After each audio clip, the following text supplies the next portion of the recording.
حضرت معاویہ رضی اللہ تعالی عنہ کا زمانہ آیا۔ حضرت معاویہ رضی اللہ تعالی عنہ کے زمانے میں ترکی کا ایک شہر ہے قسطنطنیہ، قسطنطنیہ جہاں پر ایوب انصاری رضی اللہ تعالی عنہ کی قبر ہے۔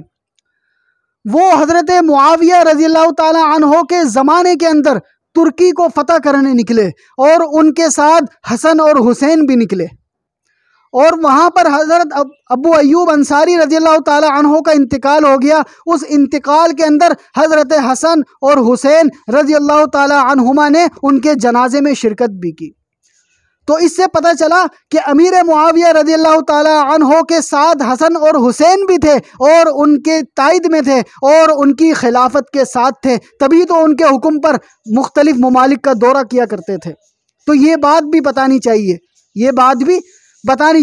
اس کے بعد میرے عزیزو، امیر معاویہ رضی اللہ تعالی عنہ کا دنیا سے جانے کا وقت آ گیا۔ انہوں نے اپنے بیٹے یزید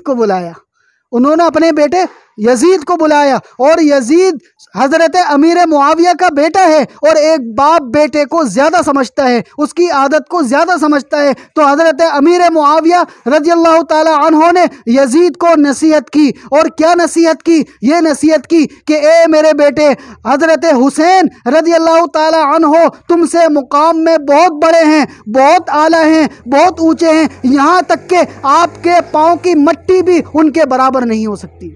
وہ بہت اعلیٰ ہیں، ان کی فضیلت کو اپنی فضیلت سے کم سمجھنا، ان کی باتوں کو ترجیح دینا، ان کے مقام کو ترجیح دینا، وہ نواز رسول ہیں، یہ میری نصیحت پر آپ نے عمل کرنا ہے۔